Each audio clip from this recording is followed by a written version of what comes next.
Hi, this is Mike Brown, owner of Death Wish Coffee Company. Welcome to Fueled by Deathcast. I love Jeff, but sweet and high. Whoop, Mr. Motorama coffee spot. Death Wish Coffee presents Fueled by Deathcast, the world's strongest podcast. With your hosts, the incredible Jeff and the amazing D-Man. Welcome, everybody, to episode 2, Fueled by Deathcast. As always, I am the incredible Jeff. And I've had like 6 cups of coffee. Says the amazing D-Man, and we welcome you all back. We're really excited for this episode. We got some fun stuff in store and a guest that you don't want to miss.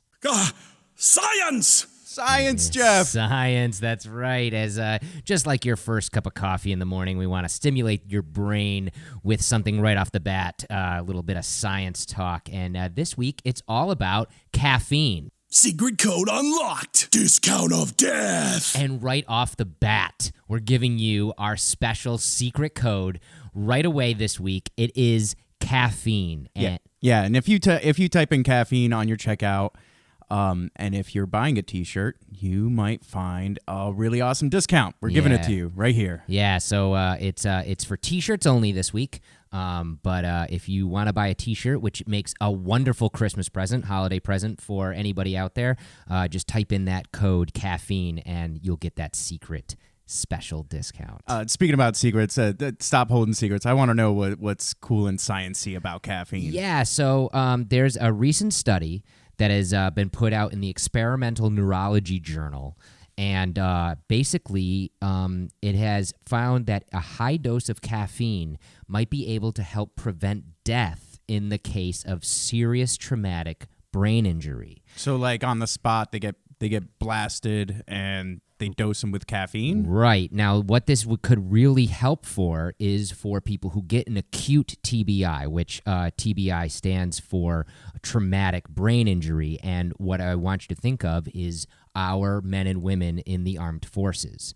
And if they happen to be in a very harrowing situation where that happens, we are starting to find out that if caffeine was administered immediately through an injection, obviously, because you wouldn't be able to ingest it through a cup of coffee or something, it could stop the onset of death, basically. Wow, that's crazy. So it sounds like it's those paddles that they use to jumpstart the heart. It sounds like that's what caffeine is for the brain when the brain needs to be jump-started. Basically. So this is straight from the journal. It says one of the main findings of this study was that a single acute dose of 25 milligrams of caffeine... It's not that much. Given immediately following a severe brain injury, now this is in rats, we don't obviously try this on humans, presented an acute lethal outcome under conditions that otherwise resulted in a 40% mortality rate, which means that if this caffeine wasn't administered, only 40% of these rats would survive this injury. But when caffeine was administered, that onset of death was gone. Whoa. Right. So here's the thing. It's only 25 milligrams of caffeine, but that's on a rat? Yes. Okay. But again, I mean, for a rat, that's a ridiculous amount of caffeine. Now the argument, obviously, testing on animals, yada yada yada. We're not getting into that because I don't want to open up those floodgates. But that is what happens with clinical trials and stuff. And not to get too sciencey, but what happens is when you get a traumatic brain injury and your neuromotor functions are hindered at that point. You get you basically get this release of different chemicals in your brain that shut down a lot of your system because it's a traumatic shock, basically. And what caffeine is doing is stopping those chemicals from releasing and telling the rest of your systems to shut down, basically, which is in a sense killing you. So it's basically caffeine is kind of shocking you awake. Oh, wow. Yeah. It's pretty incredible. And caffeine is a drug that's used in the armed forces a lot because it is safe. It's safe for humans. In fact, one of the doctors is quoted in the thing saying exactly this quote: "Caffeine is a fairly safe drug for humans. For humans, a lethal dose is over 10 grams consumed at the same time. Whoa. While with a cup of coffee, we may get 100 milligrams in a cup of coffee. Now, obviously, if we're talking Death Wish coffee, we're getting a little bit more than that. A lot But if you think about possible damaging effects of caffeine, you'd have to drink 200 cups of coffee at the same time. Or 6 cups of Death Wish. at Or the same 6 time. cups of Death It's Wish, happening, correct. Jeff. But, I mean, that's pretty interesting, and further study is obviously needed to see how this can be applied. But it's really interesting that they're starting to figure out that caffeine could have these applications, these broader applications, to be helped in the medical community. I think that's really cool. Yeah, that's awesome. Because we've always known that caffeine is something that can help, but it's just like I said, it's already used in the military because it is used to improve the performance of people in war, and that's been proven since the Civil War. People were given high doses of caffeine because you are in traumatic experiences in war all the time. Yeah. So it's just keeping you awake. It's keeping you alert. And it also helps mitigate the consequence of sleep deprivation, obviously, because it keeps you awake. Yeah. And caffeine has been a go-to drug in wartime for a very long time, but now it could be actually a drug that saves lives. So remember, kids, next time you get blasted in the face, go drink your cup of Death Wish and maybe a little, restart some firings in your brain there. Yeah, and not only does this in the journal talk about helping out the TBI injuries, but they are also going to start doing clinical studies on people that have post-traumatic epilepsy and also PTSD, and hopefully caffeine will be able to help them out as well. Nice. What fuels you? So this week, talking about what fuels you, something I think that fuels a lot of us, and it should at least, is the onset of opportunity and realizing that there's opportunities out there and seizing those opportunities. And I'll kind of explain this out a little bit. Like a couple of years ago, the band that the musical band that I was in with you, DMAN, broke up. And just like bands do, we just went our separate ways. But I had been putting basically my entire focus. You were redlining for that last year or two. Right. You were trying to kind of take on everything. You were reaching out for shows. I was managing the band as well as playing in the band, and it was basically my entire focus outside of my life at home with my wife and my 9-to-5 job, which I barely even, gave as much focus to. It was all about the band. And then that was gone. Yeah. And I realized I didn't know, I was kind of treading water at that point. I really didn't know where I was going to put this void of focus anymore. And so I woke up one day after about a month of just sitting on the couch, not really knowing what I was going to do. And I made a life-changing kind of tenement in my day-to-day. And I realized I was just going to say yes to any opportunity that came my way, whether it be music or not. I was just going to say yes, and I was going to see where those roads led me.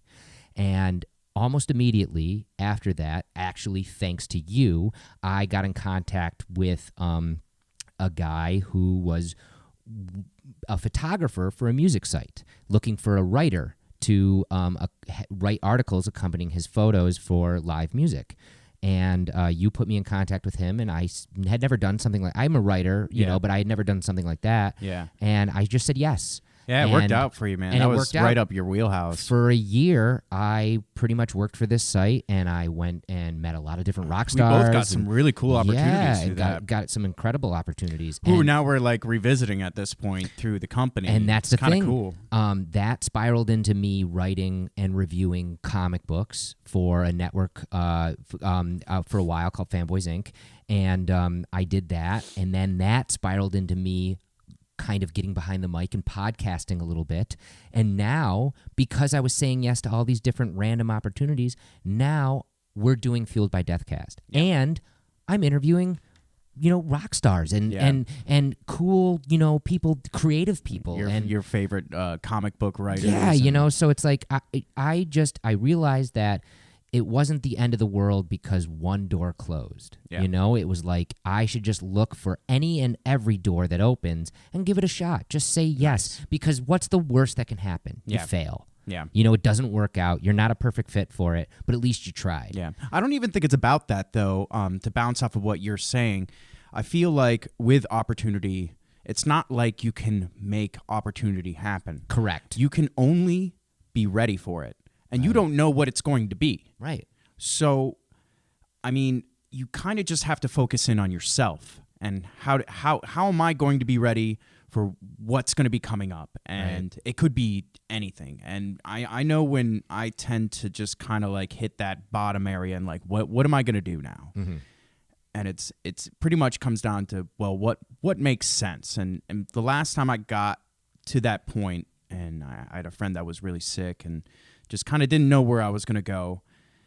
And I was like, I'm going to focus in on three things: my music, my jiu-jitsu, and my friend getting better. Right. And I feel like going back to jiu-jitsu, and we already interviewed Eddie, and we you know this guy a little bit now. Yep. He was almost like one of my focal points for learning and for my motivation. Eddie's always handing off like cool books to me all the time, just be like, yo, this is the kind of stuff you need to know. And I really feel like it got me ready for the opportunities that came forward through Death Wish, and now we get to go to these events. But it's like all these things that I'm good at now that helps me excel through the company are things that I didn't expect to pay off later. Mm-hmm.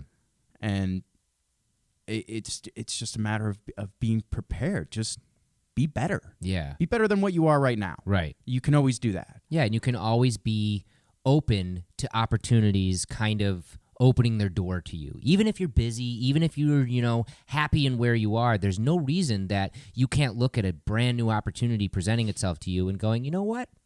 I'm going to give it a shot. And some of my favorite people have taught me that in my life. And I just think it's something that fuels me. I know it fuels you, and it's something that should fuel everybody. Is the idea to be open to those adventures and those opportunities that can come into your life. And, and openness is a big part of it too. As soon as you become closed-minded and jaded to everything around you, it just kind of closes off those opportunities. You need to be open. You need to be ready for what's in store for your future. If you close doors purposefully, opportunity will just pass you by. And that is totally true. That it's something to think on. Yeah. And speaking of opportunity passing you by, the Valhalla Java mugs are right around the corner. They really are. And we've been listening to the fans of Death Wish on various social media, and we know that there's a lot of chatter because we have talked about these mugs. We've given a little bit of tease. I know Deneen Pottery has posted some pictures, and Death Wish Coffee has posted some pictures.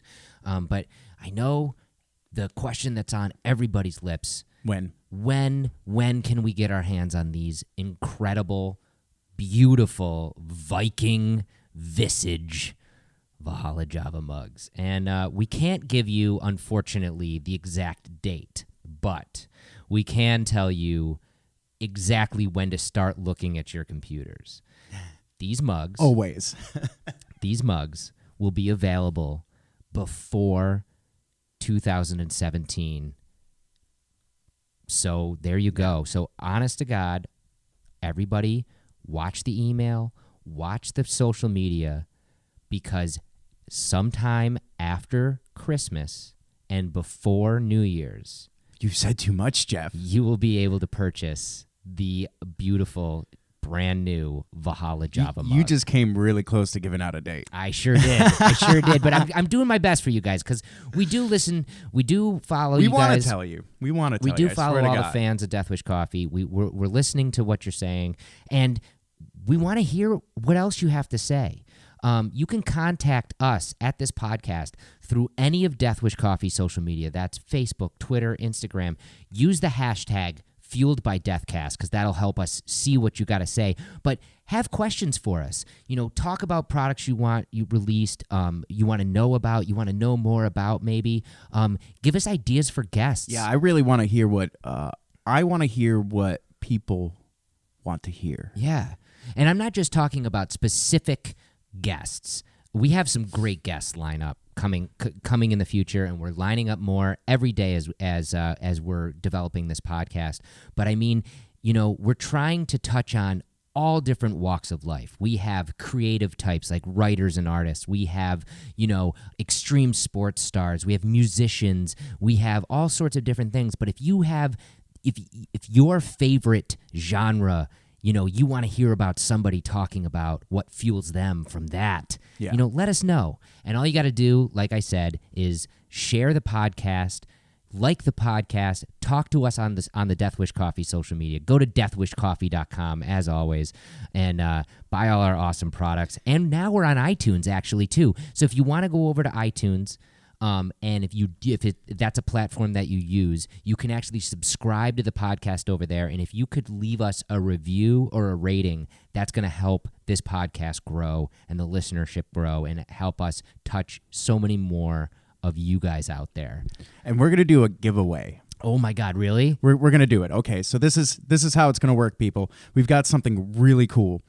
So I've got this coffee scoop through Crosby and Taylor, which is the same company that made the awesome new coffee scoop that Death Wish Coffee just came out with, right? The skeleton key coffee scoop. And so we're gonna get a little creative with our giveaways, and this was something that the company had sent to us when we were kind of scouting out who was going to make our scoop. This is a scoop they made. Yeah, like this is outside of Death Wish Coffee. This is one of their personal designs. So it's this cool pewter scoop here. It says Java on it. Yep, because it says it's Java on the obviously back. a coffee scoop, a little wide. It's very simple in design, but it's really elegant, really cool. So listen, we're going to give this out.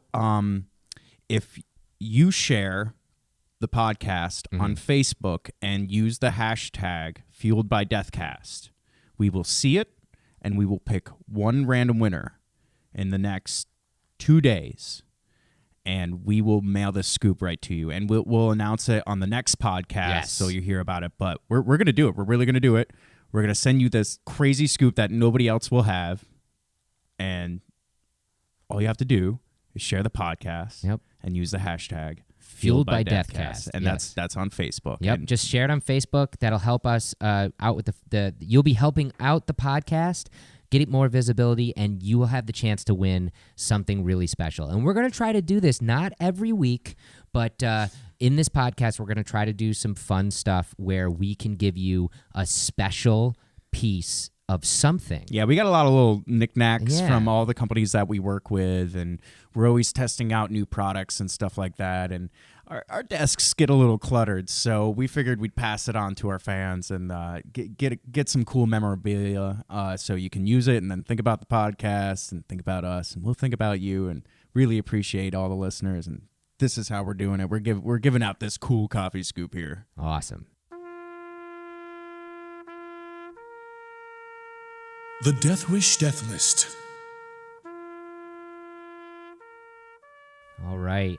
Well, this week on the Death Wish Death List, we have a couple people to remember and their incredible achievements that they did in the world. First up, and obviously the one that is on everybody's lips this week, we lost astronaut John Glenn. He was 95 years old. He's the last surviving member of the fabled Mercury 7, and he was the first American to orbit the Earth in space. That was 1962. They didn't even have iPhones then, and this guy was floating around Earth in space. And just to run down some of the achievements of his life, he also became the oldest person to fly in space when he was 77 years old in 1998. I remember him. He did like a live stream on that or something. And that was all spearheaded by President Clinton, actually. Yeah, that was cool.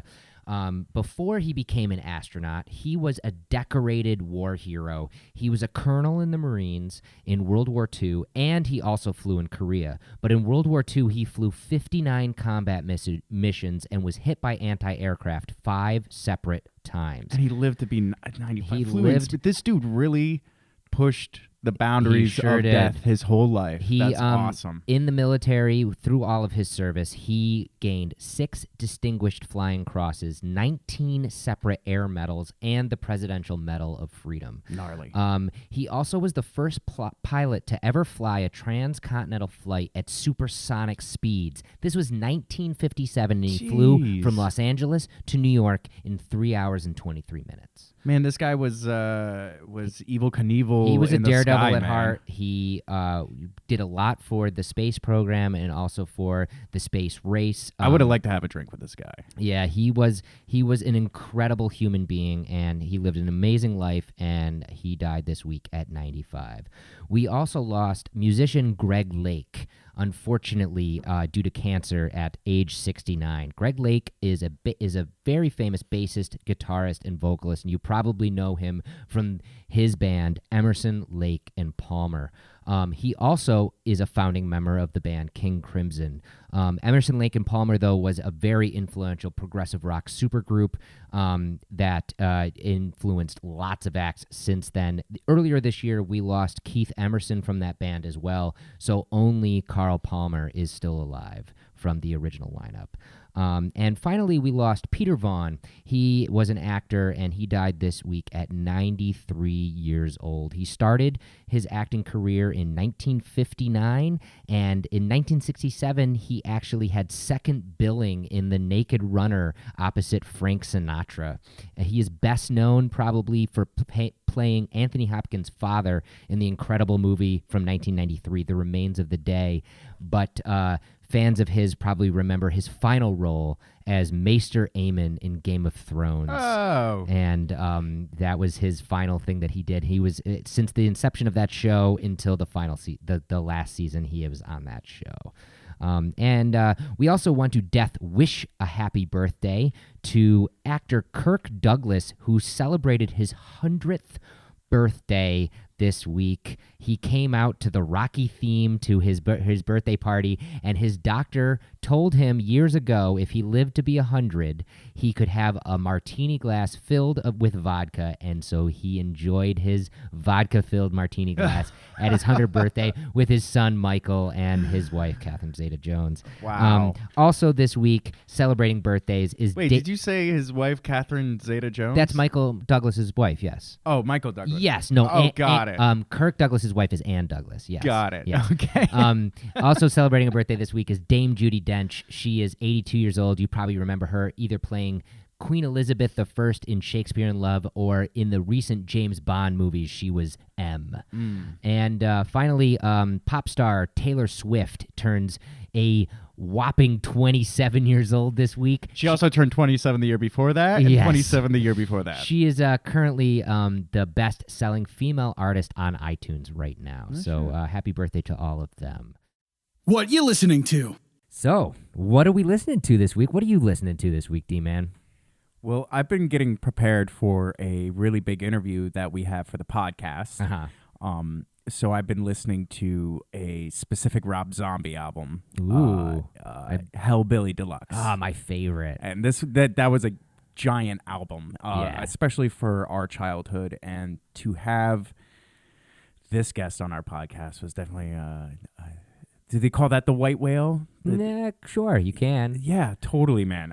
But yeah, Hellbilly Deluxe is one of my favorites. It's actually one of Zombie's biggest albums to date. It has all of the hits like Dragula and Little Dead Girl, Living Dead Girl, sorry, and all those tracks. Sure, from the Little late Dead 90s. Girl. Yeah, Why not? I That's just only misspoke. slightly creepier. But it's definitely a rocking album. And So I've been blaring that in my car pretty loud. It's been thumping. I forgot how much I love that album. So be listening for the next couple weeks, because we get to talk to somebody from that album, which will be a lot of fun. So exciting, man. I have been listening to a lot of John Williams this week, actually. Composer John Williams. Yes, I know it's classical music.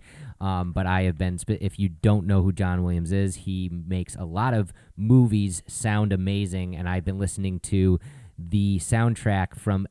He did all the Star Wars. Okay, I've been currently listening to the soundtrack from Empire Strikes Back because it is some pretty dark and deep stuff, and it's been getting colder around here, so it's been a nice soundtrack for the season, and I'm very excited because this Friday, Rogue One hits theaters, and I cannot wait. So I've been amping myself up for that.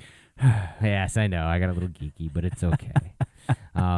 We're gonna take a short break and give you guys this week's D-Man Death Wish update, and we will return to the podcast very soon.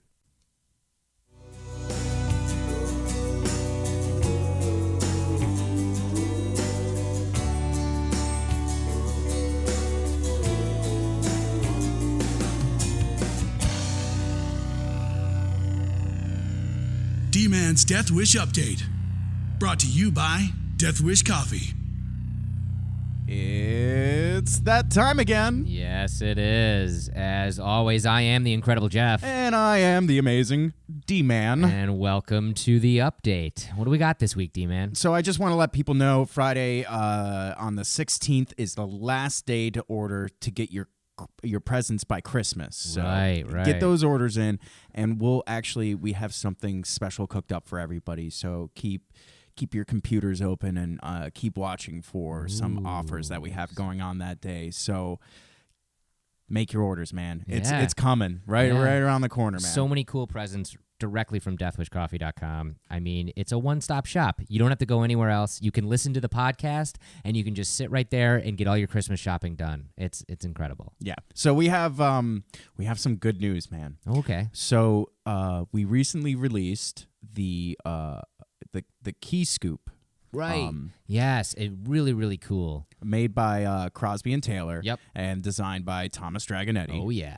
And it did really well. And this is something that we want. I love mine. We want to bring back to the fans as like a full-time thing. Oh, cool. So it's happening. We're in talks with the company, and in 2017, you will see some more like really awesome custom-made pewter scoops. Oh, very, very Details cool. coming. We're gonna keep everything wrapped up tight for now, but as soon as we figure out, well, it's just awesome to know that we're gonna get another chance to get another scoop, and that'll be a lot of fun. and I could see this being the next Deneen pottery for Death Wish. Oh, so maybe like some new designs, maybe like some different types. Like that'll be a lot of fun then. I can't admit to any of that. No, I'm not. I'm kind of spitballing as we're talking, but that's a cool idea to kind of like branch out merchandise wise like that. So. And working with cool companies like this that make quality products within the States and like really top of the line. I mean, essentially, these are top of the line artists. Uh-huh. It's just they're not making a painting or writing a song. They're making a mug or they're casting pewter. Right. And in this case, Crosby and Taylor make some really fine art, and we're really happy to work with these guys and work with them in the future and bring our fans and customers some really cool new stuff from them. Very, very awesome. Speaking of new stuff, this hit the internet by storm recently, and I have to bring it up because I want to know. Cold brew coffee is here. It's here, and we refined the process a little bit more. We worked out the filtration a little bit better, and we're testing it right now. So we're going to be releasing this to you ASAP. Nitro Brew will be available. And I mean, this is going to be able to be shipped and everything, right? There's a pallet of it right out there. Oh, my God. Right out you there. We were guys just are looking in at for it. a treat. You really are. So we're working out the logistics. We're making the boxes that they can fit in, and like we're really hitting the gas pedal on this one because it tastes awesome. It's dark and it's strong. It's not- and, it's- my God, it's not for your kids. That's for sure. It's not it's not like hazardous to ship Nitro Brew, is it? No, nitrous drinks you can shake up. In fact, you kind of want to shake them up a little bit Uh-huh. to activate the nitro in it. So it's not like seltzer or soda. You're not shipping carbonated. You're shipping nitro. So nothing to worry about there, kids. Very, very cool. Well, be looking for that very soon. I can't wait to get that out to all the masses. And I can't wait to tell you guys about more stuff, but that is all for now. But we will have some really cool things coming up, not only through the DMAN Death Wish update, but through the podcast. We have some really, really great guests that I'm very excited to show all you guys. And some brand new products and some new stuff to talk about. And we're just getting started, man. Yeah. We're just getting this engine fired up. So hang on tight, kids. Here we go. And we'll talk to you next week. All right, cheers. Oh, welcome back to the show.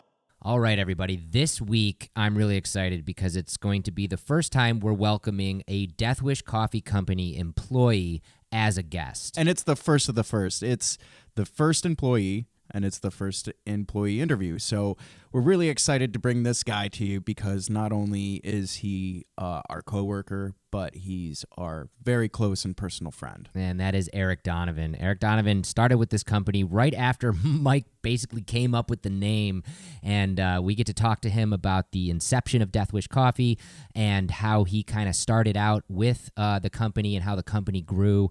And also, we really get into some great conversation about how the opportunities in his life has led to him where he is now. And it's pretty inspiring. Man, I shed a tear. Yeah. I straight up, we're really close to him, but the great thing about this podcast is that it gives us the opportunity to ask questions we've been wanting to ask all along. What really inspires the people around us. And man, he came straight from the heart and he broke my, he's so good.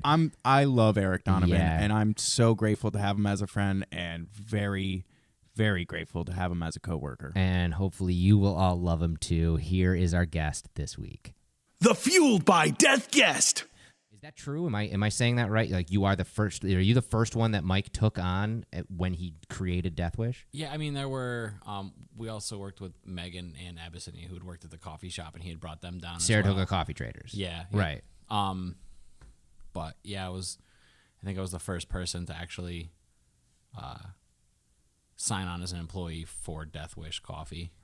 And like D-Man just said, like that was basically working out of the basement of Saratoga Coffee Traders. Yeah, not basically. It was exactly working. I out remember of the basement of Coffee Traders. I remember. Now, full disclosure for all you listeners out there, Dustin, myself, and Eric have been friends for many, many years, and we've been in bands together. And I remember we were in a band at that point, and you would tell us that you had spent all day in a dark basement stuffing envelopes, basically. Yeah, like 20 hours a day, 21 hours a day for a while there. That's nuts. But I mean, when it first started, it wasn't like that at all.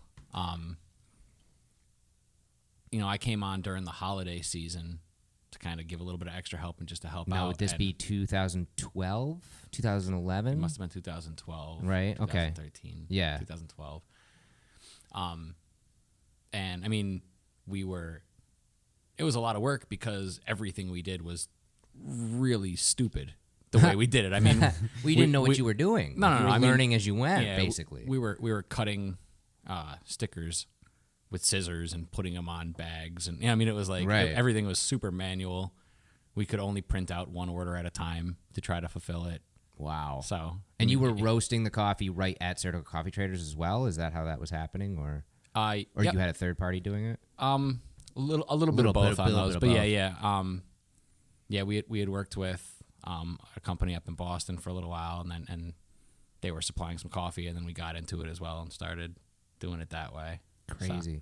So starting out in that point, when did you start to see the company start to gain legs? I'm not talking Super Bowl, commercial, but when did you start to see Death Wish start to kind of become something more than just a basement company cutting stickers? Where was the tipping point? Yeah. Well, the tipping point was very much the Good Morning America story that happened for us that March, the March of 2013.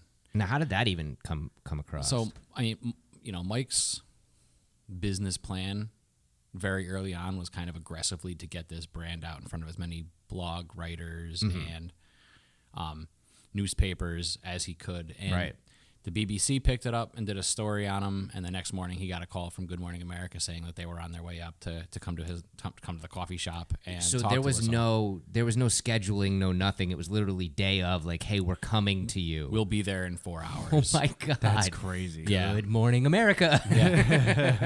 Yeah, at that point I was only helping out. I was only working 2 days a week at that point, just to give Mike a little bit of a hand. I'd always been a patron of the coffee shop, so I got along with him really well. And then from there it was like, hey, we have a lot of orders to do. Can you seriously? And from there it was like, all right, let's see if we can find a space. And Right. it was. Well, I know this is common knowledge for people who follow the company. Good Morning America actually was like the first hurdle for the company too, because it put you into a limelight you weren't ready for as a company at all. Yeah, not at all. And but I mean, like, that made you had to learn on your feet pretty much, right? You had to like get a new space, you had to get more equipment. I feel like that's been the constant battle of this. We're always learning. We're always finding more space. We're always taking on new projects that none of us really know nothing about. We only have the authenticity to push for the company, and it's always like, what's next? How are we going to do this? Yeah, I mean, it's been so rapidly growing that there's constant adjustment to make an awesome product, get it to the right people, get the name out there as much as possible, and kind of keep consistent with the branding.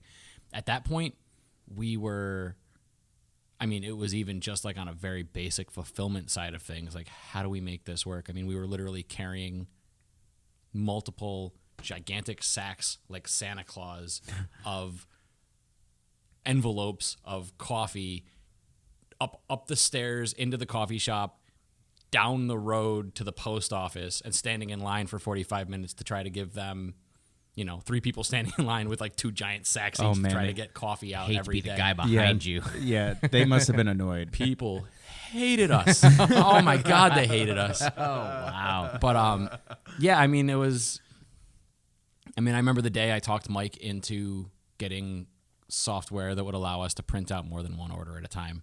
It's like, hey, you have lots of orders. We can't do this one at a time. Right. We're matching, packing slips up with shipping labels, and we'd have to go through and do them alphabetically. Oh my God. And I mean, it was just like, so I mean, from that point, obviously you knew things had to change. Obviously we had to get a little bit more serious about the way not that we weren't serious to begin with, but more professional about how we'd go about it.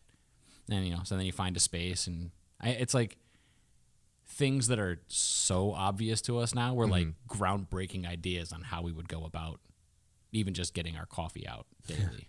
So, Wow. So now that we have a little bit of an idea of like what you started doing in the basement with the company, to like, what are you doing now? What's your job now? well, I work with my good friend Dustin. At this point, I run all of our shipping and logistics. I'm like chief logistics officer. I also run our Amazon page, make sure that's always running smoothly, all the new items, all of the copy, all of that kind of stuff. And I've also been, I've taken on the role of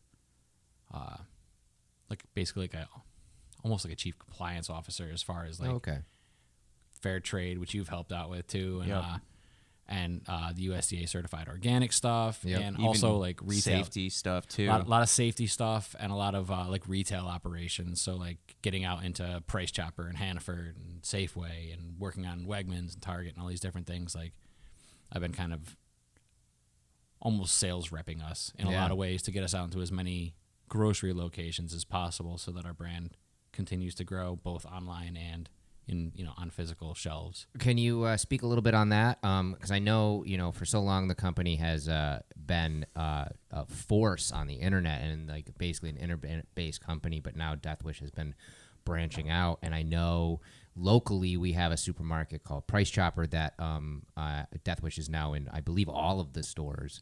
But you guys are working on other deals for other different supermarket chains. Can you talk about any of those that are coming up? Or Yeah, I mean, it's a lot of the ones I was just talking about. Like we just went into the local distribution with Hannaford, which is another local store. We're working on a couple Northern California stores. Excellent. So and that'll be great. And we're trying to find the right grocery partners. Right. We don't want to just throw it out there anywhere. We want to make sure that, we're a good fit with the store and with the clientele of that store. And it's also a little bit tricky to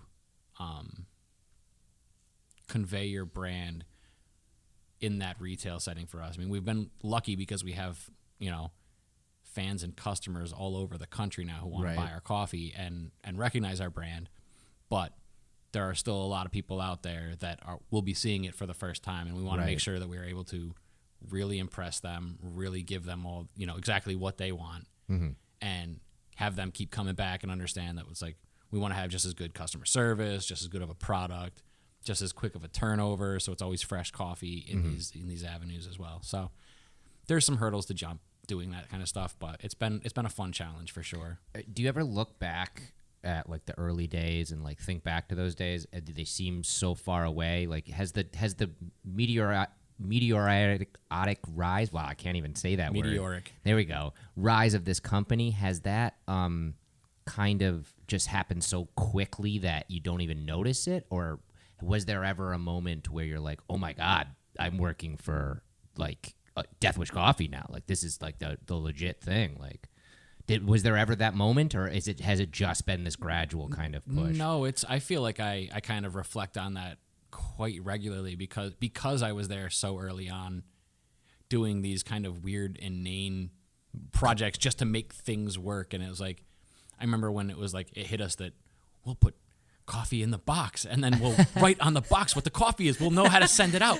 I mean, I came from a place where that was like a really good new idea. That was the epiphany of the day. I mean, we used to take our orders out and highlight them every day and be like, hey, this has got 1 pound of ground and it's also got a hat. You got to make sure not to forget the hat, So it's like, I mean, and then to see it, come from this very, very, very hands-on institution where it was like, I mean, I remember our first 1,500 square foot warehouse was the first warehouse we took down in Round Lake. I mean, we all got there and we looked at it and we were like, are we in over our heads? Is this too much space? Wow. How do we make this? How do we make enough sales to make this work? And now it's like... And that was only a few years ago. Yeah, less than 3 years ago. Yeah, that's crazy. And, I mean, from that to the point where it's like, we have 4 of those little lots and those wouldn't even begin to cover what we need. Right. And then we have like this cool new facility that we're still slowly moving into. That's great. It's like it's very easy to take a step back and be like, I cannot believe how far we've come. That's so cool. Then again, it's like you can't believe it because it's been so rapid. Mm-hmm. But the product is there, the customer service is there, the passion from the people in this company is there, the vision from Mike is there. So it's like shocking, but not surprising at all, I guess. Well, and that's a great answer to that. So I want to move away from talking about the company a little bit because Eric and I have been here working hour after hour for the company.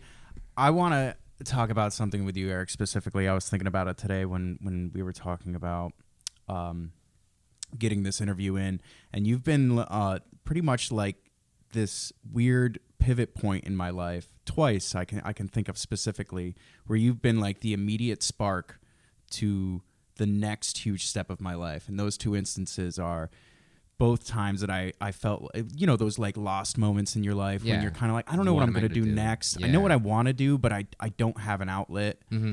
And the first time I was just getting done with the band I was playing with at the time, Standing 8 Count, and I knew I didn't really want to do that anymore, but I knew I wanted to play like cool original music. And that day, Eric came along, and I knew Eric a little bit at that point, but it was like, hey, we need a bassist. Yeah, we did. And that's how I met eventually you, Jeff. Yeah. And we played in a band together for 7 years. 7 years, yeah. 7 years, for a good long time. 7 years. Yep. It's crazy. Yeah.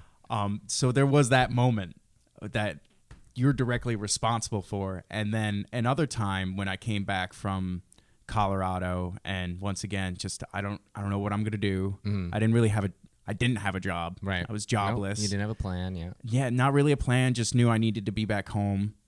And I went out to lunch that day with Eric, almost like the same instance where it was like, hey, we need a little help at the warehouse. At the warehouse. And I'm like, well, I worked with you guys a little bit before putting stickers on K-Cups. Yeah. One of the many steps. Yeah. And that led to me working this job and then moving up from packing K-Cups to working directly with Eric. And I feel like you're that spark for a lot of people. A lot of people. Like a lot of people. And I think that may be why you're like this catalyst of connections. I How totally does that can see happen? that. Existentially, I guess, or cosmically, I don't know how to put that, but I have always, in my own kind of philosophy, is you can be patient, and when you see the right opportunity, you pounce. And I feel like that is not just for me to convey for myself, but for me to help to convey the best I can for other people. And I think because I believe that, I think those opportunities present themselves. And I mean, it's not just, and it's been awesome, those particular instances. And yeah, I think that's kind of the case. And I try to be mindful of the right time, the right place, and the right person. And those things fall into place kind of seamlessly after that. Well, I mean, those are excellent words to live by, you know what I mean? And you're always aware of what's happening around you and looking for those opportunities. So if they do even just peek their head out, you're not missing it, even if it's for someone else or something like that. How do you prepare yourself for those opportunities? It's a good question. I think you just have to be really self-aware. Yeah. And I think you prepare yourself every day with the way that you act. I think that if you wake up every morning and you do the right thing and you work hard and you accept outcomes, you accept responsibility and accountability for the things you do right and the things you do wrong, and you make those changes, then I think you kind of carve away a little bit every day at like the things that hold you back. And I think if you practice that regularly, when those opportunities are there, I think then you've kind of already molded yourself to be ready for them. I think you probably say the same thing with jiu-jitsu. It's like probably the exact same thing. Yeah. Every time you learn something new in jiu-jitsu, every time you kind of go outside of your boundaries and push a little bit harder, you find something out new about yourself. And then when those opportunities arise or whatever it might be, you're that much more capable and ready to take it. And I'm kind of a confident idiot in a lot of ways. It's just like, I love it. I mean, it's like, yeah, I don't know how to do that. I will figure it out. And it's like, I don't have to be an expert to be brave enough to just do it and figure it out along the way. How much do you focus on pushing yourself in that discomfort? You push yourself outside of your comfort level. How much do you focus on that? Like, I know, like sometimes when, let's say back in the day, rock climbing, I was like, oh, I'll try rock climbing, and it was really hard. Yeah. And all I wanted to do was rock climb for the next 2 years because it was hard, because I felt absolutely useless trying it. But like, to relay that to you, how much do you seize an opportunity to push yourself outside the comfort level? Not as much as I used to, but that's not necessarily a good thing. I mean, I think, how much do I do it? If it's something that you want to learn and you're passionate about, yeah, kind of, just delve in as much as you can. And I don't know, I mean, some people know, some people don't, but it's like, I kind of have what some would call an addictive personality by nature. So it's like, I used to put those into certain vices, and now it'll be, I mean, it's, it's the same thing with drumming. It's the same thing with reading. It's the same thing with. It's like this intensity, but it's weird because it never shows on your outside, but being close to you, I know it's there, but it's like you never give off this aura that you have this deep, intense, drive. Yeah. Yeah. I mean, it can turn into addiction, but that's only because you found something that, I don't know, to dig into, whether it be good or bad. But like, that's there. Like, that drive is really there, but it's weird. Just never see it on the outside. Like, do you hold that back? Do you like not try to scare people with this seething motivation under your skin? No, I feel like I just play my role where it is. I don't think I feel like I'm deeply motivated and passionate about basically everything that I choose to participate in, but I can do it with like a sort of a calmness, I guess. Yeah, you know, it's totally. like it doesn't have to for me it's not crazy intense. It's just Methodical almost. yeah. So what do you think for someone, and you know, I've known you even before, you know, working for Death Wish Coffee. You've had many jobs and many different avenues, and you went to school even for something completely different, history. And social studies, yeah, elementary education. Yeah, exactly. But what kind of tying it into the overall theme, what actually fuels you to make these choices in your life, to be motivated, to wake up in the morning and to motivate yourself to either go outside of your comfort zone or to find that next avenue or that next thing, that next opportunity that might present itself? What do you see that actually fuels you to make those choices? I think when you boil it down, kind of bare bones, it's experience. Like, I love to experience life, and I think working with this, what was a startup and is maybe probably still considered a startup to some, but to help kind of cultivate a culture business-wise here, it's just been a crazy experience. Like, it's something that I don't think a lot of people get to, even people who have come on like lately.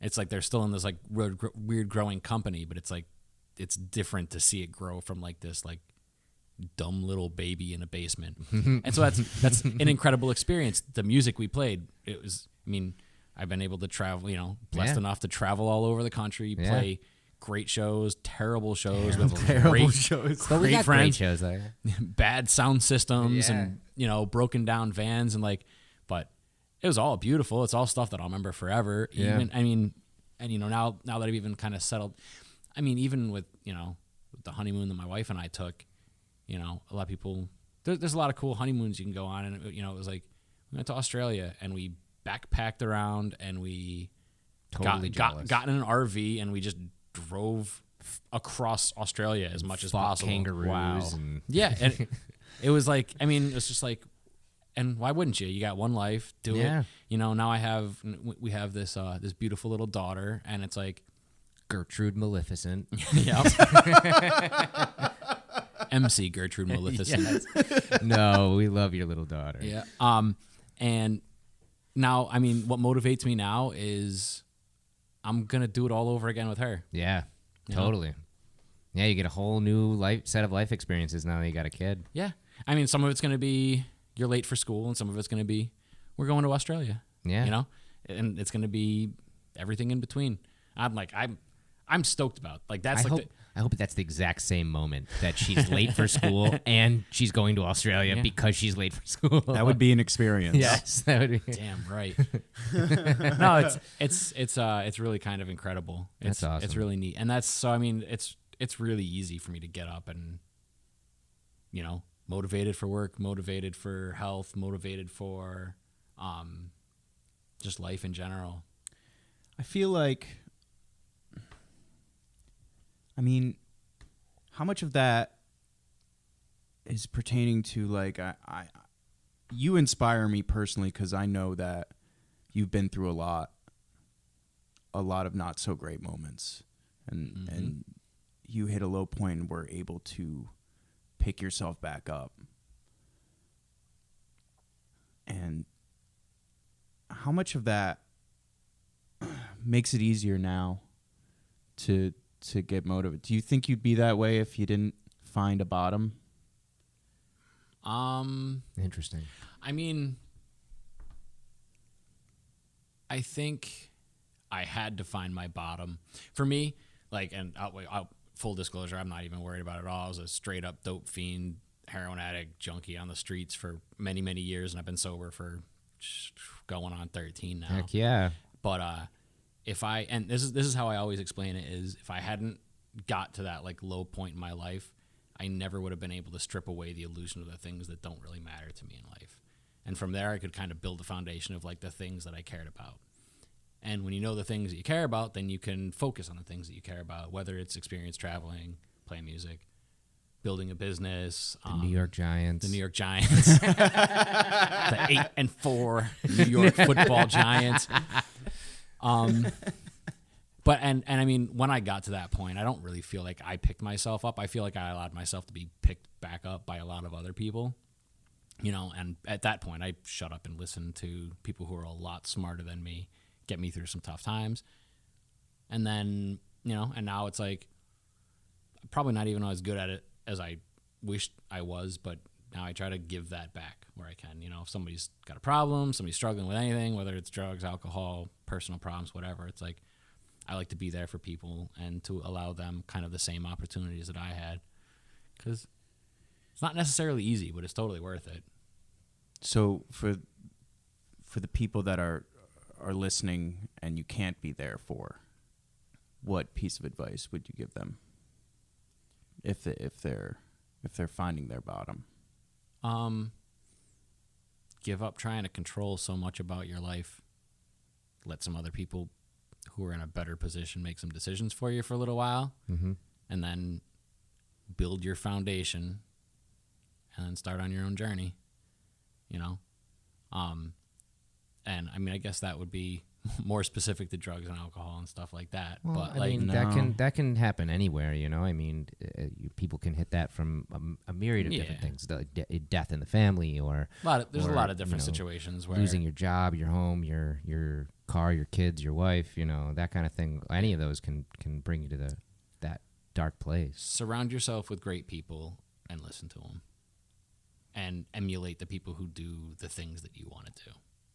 That's excellent. I'm gonna cry a little bit. Yeah, I'm pretty inspired by that, and that's why we were so excited to have you on as the first employee guest, because you are such an inspiration to many people, and I've witnessed it firsthand myself throughout my life, and I've seen you get over a really serious parfait addiction. Yes. That was just like inspiring, man. Yes. No. I was like, if he he hasn't gotten over it. You haven't. Yes.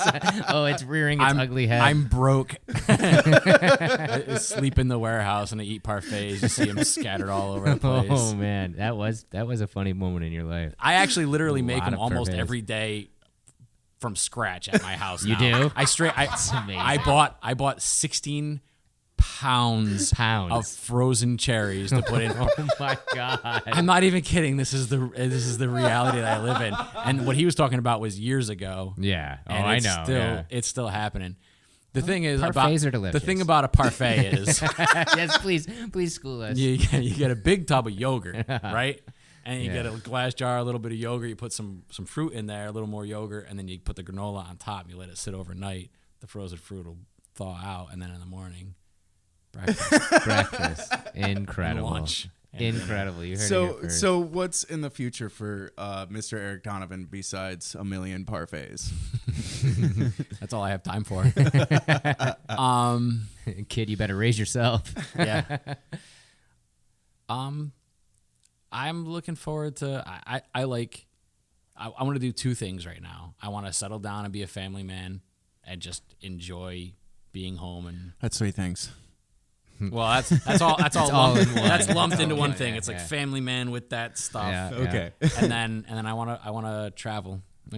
I want to see as much of the world as I can, and I want to bring Violet and Abby along to see as much of it as we get a chance to. That's so cool. Yeah. Is there a place that you haven't gone that you want to go really bad in particular? Even though it might be, I mean, we went to Australia. I really want to see New Zealand. Yeah. And I really want to see Brazil. But Those are two places I really want to see too. yeah, actually, I really want to go to Nova Scotia. Oh yeah. I want to go to Canada. I'm gonna go there soon. Nice. Like upper Canada, not like Toronto, Montreal kind of. You want to go up. I want to go to Nova Scotia. And I want to go whale watching. That's what I want to do next. That's so fun. Cool. That's really. I've been whale watching twice, and it's really fun. Good for you, Jeff. I'm not bragging. Did you see any whales? Yes, I did. The one time I did. The other time Did you watch it? Did you get your money back? Super watch. No, we didn't get our money back. They were just like, no whales. No whales. That was in Boston. Yeah, well, I think it was. I think there's a lesson to be learned there. Yeah, I think it was all a hoax. You can't go whale watching in Lake Erie. Yeah. It's not gonna happen. It's like, I didn't know there were whales in Idaho. Yeah, get in the boat. It's a $600 tour. Oh man. Well, is there anything you wanna plug? Is there anything you wanna plug before we wrap this sucker up? Nah, not really. Just be good to each other. Yeah. Nice. Yeah. Okay, quick question. Death Wish or Valhalla Java? Death Wish. But I Nice. love Valhalla Java too, but Death Wish is what I drink every Nice. day. Good question. Nice. All right. Awesome. Well, thank you so much for being on the podcast this week, Eric. Thank you for having me. I love you, buddy. That was I great, love man. you I love you too. All right, man. The both of yous. This has been Fueled by Deathcast, a Death Wish Coffee Company podcast production. Thanks for listening.